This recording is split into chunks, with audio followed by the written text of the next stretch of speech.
Welcome to Career Tools. This is Sarah. And I'm Mark. Today's podcast, Horstman's Wager, part 1 of 1. This cast answers these questions. How do I play an interview to ensure I get an offer? What's the worst outcome of an interview? And how can I win in my interviews? If you want answers to these questions and more, keep listening. Got a great performance review and now you want to move into management? Being a top performer is just the beginning. The skills that make a great manager are different. At the Effective Manager Conference, you'll learn practical tools for one-on-ones, feedback, coaching, and delegation, so you can succeed in your new role. Start strong and register today at manager-tools.com/EMC. Today, we are, again, on Career Tools, recording one of those classic podcasts, one of those podcasts that we recorded originally nearly 20 years ago. And today's cast, Horstman's Wager, is about being interviewed. Yeah. I think, if I'm remembering correctly, and I'm not sure if you remember, the original impetus for this topic was a forum post conversation. I did not recall that. No. Yeah, I think somebody saw probably some popular media recommendation. Oh, sure. About interviewing, and you addressed it. So today, our cast, Horstman's Wager, is about interview preparation itself and the need for ethics and candor during this process. Yeah. One of the tenets that makes us different is that we really believe in preparation. And when you say us, you mean Manager Tools, us.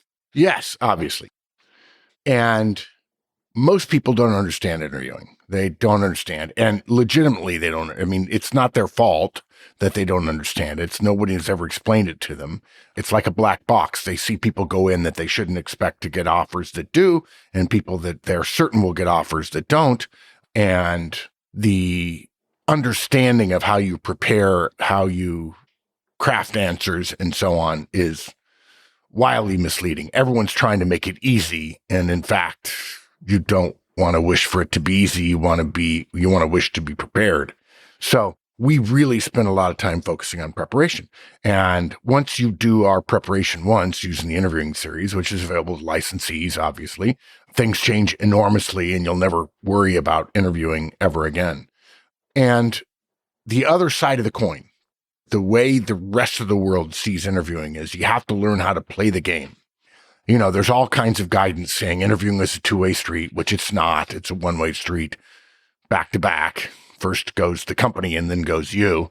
And then there's another part saying, here's how to answer that question in a way that protects yourself and so on, which is wrong because interviewers are experienced usually, and they know that you don't know what you're doing and you're going to get it wrong. And so you have to be very careful about not giving an answer and fooling the interviewer into think that you've actually given an answer. It's kind of stupid. And those interviewees believe that the key to interviewing is to play the game. You have to play the game. You have to learn the inside tricks to answer the question in a way that's not really an answer, but that will fool the interviewer.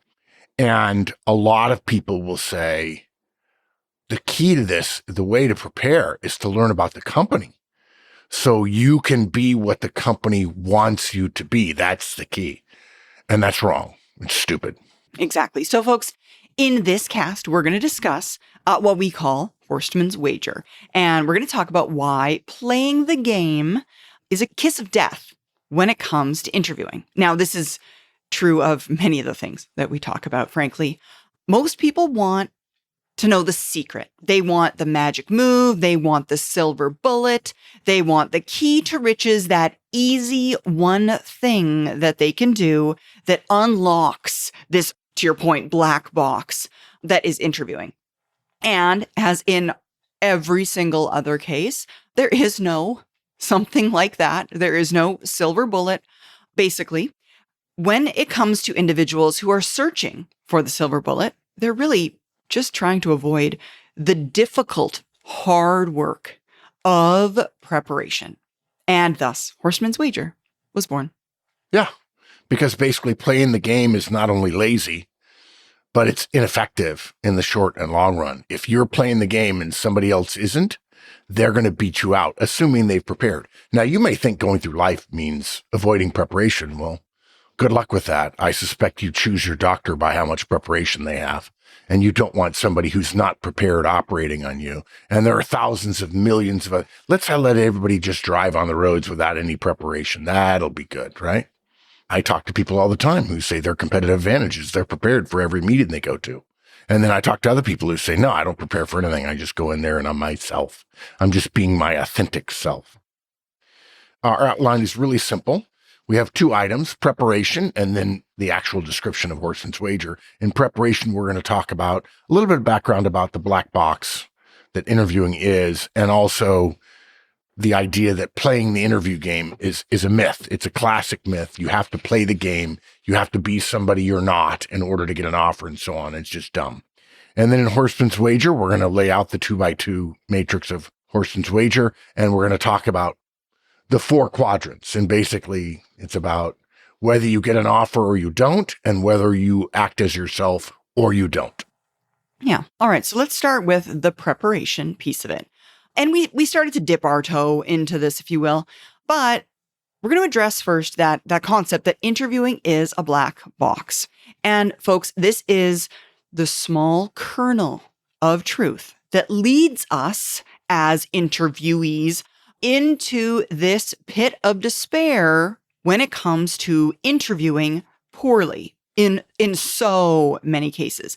In the purest sense, interviewing to us, the candidate, is a black box just because most people don't understand how to interview and how to interview well, and they don't get detailed information about what happens during the process, largely because companies don't have a repeatable system to get the proper candidate, the proper hire effectively, and because there's really no internal process for determining whether or not someone is a good hire. The candidates themselves see this disjointed series of choices made by organizations, and it leaves us having to figure out for ourselves why these decisions are being made, and therefore attempting to game the system. Yeah, and interviewing is not a black box, but if you take an unprepared person going into a company, an interview with a company they don't know much about and have not studied themselves to know what their strengths and weaknesses are, it's not surprising, though, that interviewees see interviewing as a black box. They go into a system and they want a certain outcome, and they often don't get it. The majority of interviews are not successful. That shouldn't be a surprise. And they think to themselves, well, I didn't really expect the questions I got, which you could have figured out had you been prepared. And when you think further, people think they know themselves, but in fact, they don't know themselves in the language that companies speak. And so they're basically unable to predict the outcome of an interview. It's not a black box. Interviewing is not a black box. If you'll listen to our interviewing series, which again is available to licensees, you'll discover it's not a black box. You'll be prepared for everything all the time. But if you're unprepared and you have been led to believe that you should try to game the system, it will seem like a black box to you because you'll do what you think is right and you won't get the answer you want. And after a while, that'll become very frustrating because, again, you want to be able to predict the outcome. And what's interesting about that is because they haven't prepared and then they think it's a black box and they get weird outcomes out of it, they then go down the wrong path when it comes to preparation. You know, at some point, people start saying, why bother? Why should I even try? It makes no sense to me. If I can't predict it, the less preparation is better because hypothetically that would mean I could do more interviews, right? Because I don't have to spend time preparing. If I can't figure out what's happening in there, how can I be sure that the hours I spend are worth it? If I'm great and I'm well prepared and I get a purely random, at least according to my understanding of the model, if I get a purely random no out of an interview, I mean, that puts the damper on my enthusiasm, right? Mm-hmm. Absolutely. But I think to our previous points, that rarely happens. And a great candidate, a well-prepared candidate they're a shoo-in. They're basically, because let's remember, candidates of the world, all of the other candidates are in your same position. So if you are highly prepared, if you know what you're trying to say and have prepared to say it well, you're the one that's going to stand out from the crowd. Yeah. Okay. So that leads to our second point in preparation, which is playing the interview game is a classic myth. And if you think about it, it's really quite normal that this happens. When you don't understand a process, when the process that you're getting involved in is unknown to you and rewards associated with it are significant, obviously offers or not offers, what ends up happening is myths about the process end up driving people's behavior. Exactly. Like, for example, folks, if something is important to me, but I can't figure it out, I'm a lot less able to be sure of myself. I lack confidence. I start to doubt what I can do and how I can do it. And any creative solution I might come up with, particularly any labor-saving solution, like lack of preparation in this case, starts to look really good. Yeah, exactly. It makes sense to you. In fact, in some ways, probably from your ego perspective, you're protecting yourself. But the problem with this, what's terrible about this systemically, is that all this myth-driven behavior of I don't have to prepare, I'm going to try to game the system, actually drives more uncertainty into the outcomes of interviewing, which people think of as a black box. And of course, that then increases the allure of latching on to any idea that might be of value. Take it from us, folks. I've probably watched 100 YouTube videos about how to answer, tell me about yourself. Probably the first big question you get in the vast majority of interviews you go to, if you're being interviewed by a reasonably intelligent person, which is not easily predictable, to be honest. That, by the way, that's another thing that leads to the unpredictability of interviews, which is stupid, lousy interviewers. I mean, they're terrible. They ask questions like, what color would you be? If you're an animal, what would you be? What kind of tree would you be? Yeah. Or futuristic questions like, what would you do in this situation? Literally idiocy. But if you watch those YouTube videos, you'll discover that if you watch enough of them, they all disagree on what the right answer is, which is funny, which should give you an indication they don't know what they're talking about. But the second thing you'll notice is that they're all very slickly produced, which should give you a sense about things. And the third thing that you'll notice is they're all 10 minutes and 1 second long. And the reason for that, folks, is because they don't care about you. They don't care about the interview. And frankly, they don't know what they're talking about when it comes to tell me about yourself. They just want their video to be 10 minutes and 1 second long because that's how long it takes on YouTube to get 3 advertisements on your video. They don't care about you. They care about the advertising money they're going to get. And they know that you think interviewing is a black box. And so therefore you say, well, I can just talk for as long as I need to. Nobody needs 10 minutes to describe how to answer. Tell me about yourself. You don't. Okay. And by the way, we have a podcast called How to Answer. Tell me about yourself. I think it's in our interviewing series. And the myth that is being supported here and strengthened, in fact, is that you don't need to prepare for interviewing as long as you're willing to play the game. And it makes sense to a lot of people, in part because people are willing to do illogical things if they're in a system that they find unprofessional, unfair, misleading, which people do. And a lot of that comes from the fact that interviews are important to people, but nevertheless, that's what people think, and this is what people do. Mm-hmm. Absolutely. Now, we've been talking a lot about this playing the game idea. Now, let's talk a little bit about what it means to play the game, if you will. We all know at least one person that's done this or alluded to maybe even doing this. Playing the game is doing things like shading the truth, making something seem better than it was and puffing it up a little bit, making things sound better than they were. And a reporter might discover later, that story that this candidate weaved together was mostly meringue. It was full of a lot of hot air, and there wasn't a lot of substance behind it.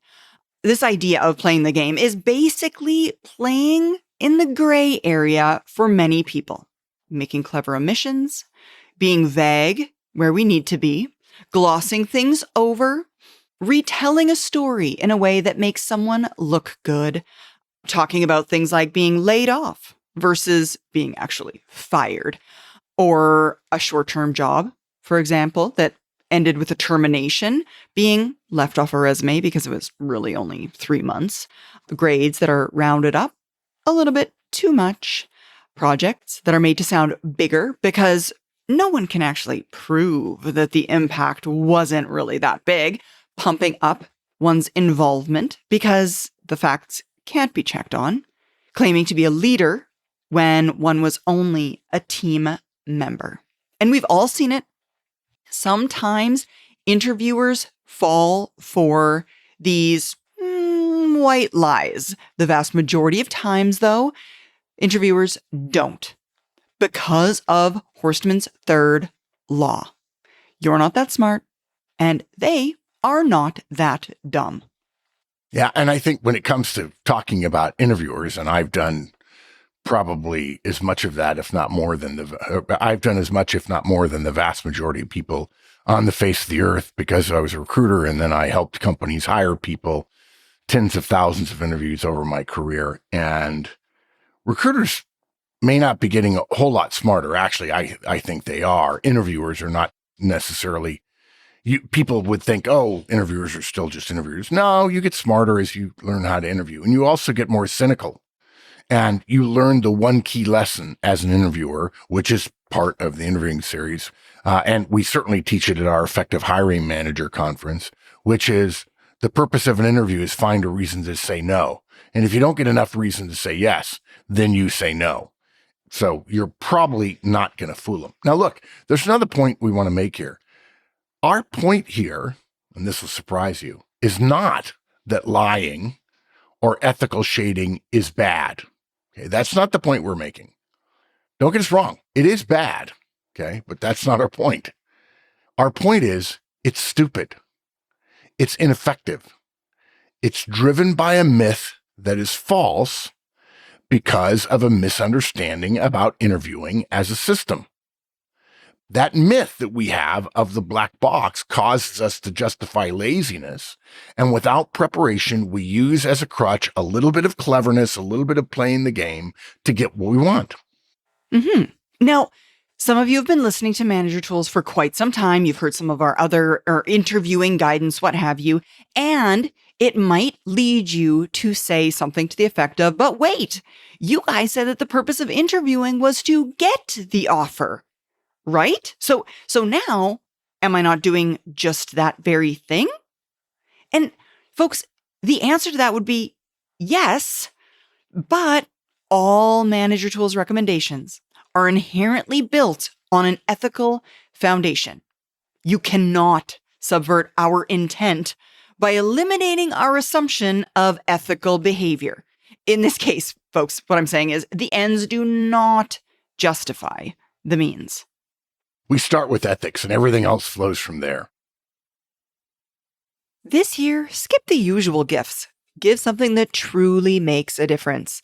The tools to grow, lead, and succeed. A Manager Tools membership delivers actionable career guidance for every professional, regardless of what stage they are in their career. Learn more at manager-tools.com/memberships. Okay, so now let's get to Horstman's Wager. And we're going to build it for you. We recommend if you're not driving or doing something else, you draw a little picture. You could probably get away with doing the picture in your mind, but it might help you to actually physically do it. We're going to create a 2x2 matrix here. Okay. And it's basically a box, a square 4-sided box with 2 lines dividing it, one horizontally and one vertically. So now you have 4 boxes inside the larger big 1 box. Okay.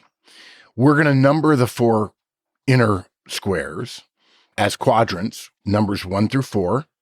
1 is in the top left, 2 is in the top right, 3 is in the bottom left, 4 is in the bottom right, just like reading left to right, top to bottom. Mm-hmm. And now we add to that 2x2 matrix the dilemma and the outcomes. So the dilemma is going to go on the left axis vertically. The dilemma is simply either do I be myself or do I play the game? That is, do I stay truthful and prepare hard, or do I take the chance and hope that a little bit of puffery will get me what I want, which is obviously an offer? We'll put preparation on the top, aligned with quadrants 1 and 2, and playing the game on the bottom, aligned with quadrants 3 and 4. Yeah. Now, folks, again, this is a classic 2x2. So you have the behaviors, the choices you can make on the left, and you have the outcomes across the top. There are 2 possible outcomes, obviously, offer and no offer. We make no intimations here regarding whether you accept the offer or not. That's a whole different kind of thing. Okay. We'll put offer our goal on the left above quadrants 1 and 3. And we'll put no offer on the right above quadrants 2 and 4. Okay, so now we've got our 2x2 matrix drawn out. We've got the different options labeled on it. Now, let's take each of the 4 quadrants in the numbered order that we laid out earlier and talk about what happens in terms of the process and outcomes for each of those 4 options. And this is where we reveal our secret about interviewing. Yeah, we have a lot of, I wish we had less secrets about interviewing because everybody knew them. So quadrant 1, that is the top left quadrant. The behavior is be yourself. In other words, prepare. And the outcome is get an offer. So this is the case where we've prepared, we've been ourselves. Obviously, preparation makes us our smart selves. We haven't played the game. We haven't shaded the truth in our favor in any way. We haven't tried to make ourselves look good at the expense of an honest person's good night's sleep. We haven't dodged a question. We have truths. We have prepared because if we're going to be honest, we know we're going to have to work hard in the job. So we might as well prove it by working hard in advance of getting the job. Mm-hmm. And in Q1, we win. As opposed to we don't get the offer, we get the offer. And this is the outcome we want. And we have done the right thing to get there, if you will. We were honest. This is what most interviewees think of as the ideal outcome. Although it's a bit misleading because there are really 2 ideal outcomes in terms of our interviewing matrix and 2 ineffective outcomes, but we will get to those. This is the one quadrant where most candidates think of as this is Mecca. This is I win everything. Yeah, exactly. And again, this is where the dirty little secret of interviewing comes out. We say in our interviewing casts that the purpose of interviewing is to get an offer. That's all. Remember, not to take an offer. That happens later. But remember, taking an offer can only happen if you get an offer. But here's the thing. We can't divorce the interview from the process it's a part of, which is ultimately going to work somewhere. There is something more important than whether one gets an offer from a company. The offer/no offer outcome here is only the short-term answer to the behavior we're talking about. The real value of interviewing behavior is the likelihood of good interviewing behavior producing a good long-term fit between you and the company that chooses to offer to you. So your goal shouldn't be for every company to offer you, unless you very carefully curated your companies and you know exactly what you're interviewing for and you're exceptionally well prepared. What should happen is there'll be sometimes when you are yourself and it's actually a good thing that you don't get an offer, but more on that in a minute. And folks, as much as we don't like interviewing, it's still the best of all of the options. I mean, the only other way to determine whether or not someone could successfully do the job is hire them, and if they don't do it, fire them. So interviewing it's not ideal, but it's certainly the best option we've got. And so we've got to believe it provides some indication of long-term fit for the company. It's better than nothing, and it's what we have, so we have to believe in it and its success. That we said this before about interviewing. Churchill said it best about democracy. Democracy is the second worst form of government, and all the others are tied for last. Okay, so here's the core of our recommendation as it relates to Horstman's wager. When you prepare and behave ethically, the result of your interview is not only accurate, it's more predictive of your fit and success with the interviewing organization. And folks, the dirty little secret is that it's not just the offer that matters.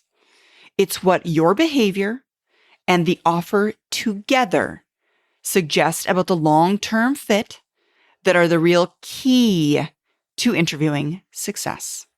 Yeah. Look, Q1, prepared, ethically prepared, and getting an offer is a big win. But most importantly, that offer has a high correlation to your longer-term success. More happiness in the job versus a burst of joy that you just won during the elimination/interviewing process. Okay? Yeah, you can get an offer if you behave unethically, but the question becomes, is it going to be a good fit for you? Yes, exactly. And I mean, if you're going to go through all this work, folks, you don't want to accept a job that you're going to want to leave in 2 months. Yeah, can I mention something else as an aside? Yeah, please. It's not in the show notes, but I'm just going to share it. If you're one of those people that are listening to us and say this is too much work, we're okay with that. Okay. You can go ahead and play the game. You can make yourself look better than you actually are. You can puff yourself up and all that kind of stuff. And you can get an offer maybe you don't deserve. But you must never, ever, if you do that even one time in your career, you must never, ever, in earshot of another professional, an ethical professional, ever complain about somebody trying to game the system with you in an interview. You can never complain about a candidate wanting to ask questions before you get through your questions, or a candidate saying, well, I don't really understand the question, or I don't want to answer that question, or, let me explain why I don't think you've asked me the right question. All those behaviors are in the same basket that you engaged in when you shaded the truth and made yourself look better and puffed things up, all unethically. So karma is a you-know-what, and be very careful about saying, I'm not going to do it their way. I'm just going to go ahead and play the game the system, get what I want, and then move on, because other people will do it to you and you will find it exceptionally off-putting. Exactly. Okay, so that was quadrant 1. Now we're on to quadrant 2, which again is in the top row on the right. It is be yourself and do not receive an offer. This is where we've behaved ethically, we have prepared, we have been ourselves in the interview, but the company, the organization, the interviewers do not offer to us. We worked hard, and unfortunately, we failed. Yeah, but did we really fail? I mean, sure, it's possible we didn't prepare well enough, but that's true of any situation you're ever going to be in. Everyone doesn't say to themselves, well, I might not win even if I do prepare, so why bother preparing at all? I mean, that's pretty nihilist. We wouldn't have sports right if people did that. Yeah, exactly. Yeah. Mm-hmm. Yeah, that thought might be quite common in people who don't know how to prepare at all. And there are many people who don't know how to prepare. And if you want to know how to prepare, again, you can get our interviewing series. Mm-hmm. Exactly. Folks, many people would assume that not getting an offer is a bad outcome here. But if you've done a good job preparing and you deliver a good interview, if you get told no, it's then a very good sign that you probably wouldn't have fared well in this organization. I mean, the organization knows far better than you do what works and what doesn't, and they sense that you're not right for whatever reason for that role or for their organization. Maybe it's intangibles. Maybe it's a subtle fit with the actual hiring manager or boss themselves, or someone better skilled in certain places. Maybe you could do the job, but someone else could do the job better than you. If you would suggest that the firm should offer you in that situation, think about what that would mean. Roles reversed. You're the interviewer, for example, and now you have to hire your fourth choice because they could theoretically do it. What's that going to do to your ability, if you're the interviewer here, to manage talent? Like, how does that pen you in? It makes no sense. It makes no sense. Yeah, exactly.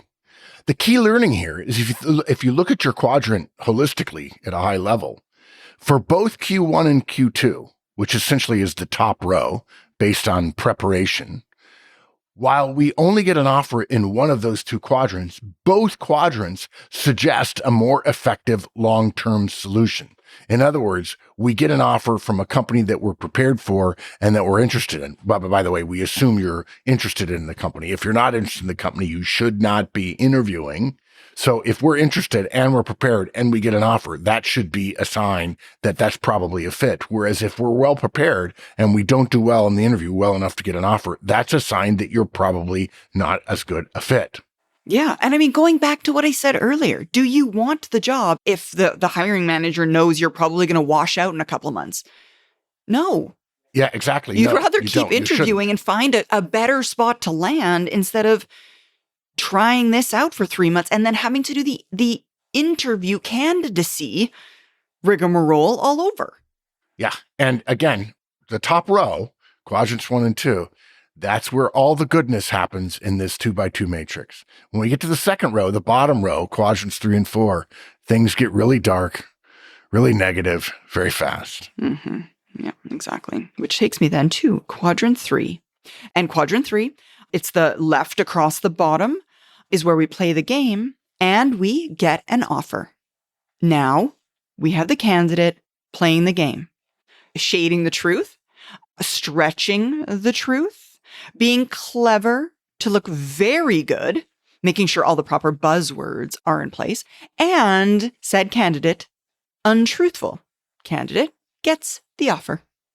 And on the surface, that's good. That's what we want. The goal of an interview is to get an offer, but it's only on the surface. You've got the offer, but what's going to happen to you when you go to work there? You've been offered on the basis of a false premise that you are who you represent yourself to be.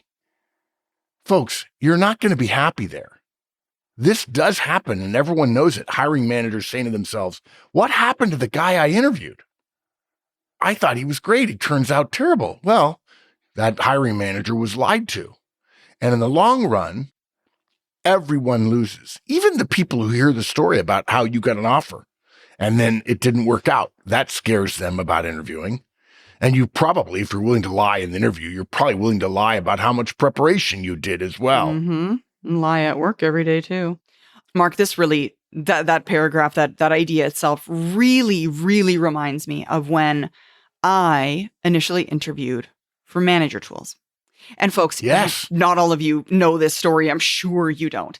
Prior to my first in-person interview with manager tools, Mark said something to me along these lines, something like, if we hire you, we want you to be here for 20 years. We want you to retire from your job at manager tools. And if you don't want that, that's okay too. Let's be really good friends. Let's go have a nice meal and hang out. But if we're going to do this interview today, our intent is to hire you forever. And for me, the candidate in that moment, I saw no other option than to tell the full, unvarnished truth. Because I thought to myself in that moment, I'm going to be here for 20 years. I mean, if I'm going to put on a better face than exists, I can't keep it up for the next 20 years.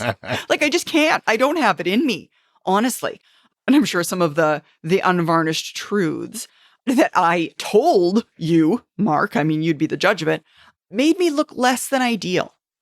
Oh, actually, that's the mistake that people make, right? We asked you very tough questions and you made some questionable career choices early in your career, and you were absolutely crystal clear about it, about what you did, why you did it in detail, the good rationales and the bad ones, and you admitted in hindsight the mistakes you made and so on. Well, to me, this is a perfect example of a prepared and ethical candidate, but more importantly, not afraid to say things that will make them look bad. The whole point of ethics, it's like the point of etiquette. The question of etiquette is, do you use it when no one's looking?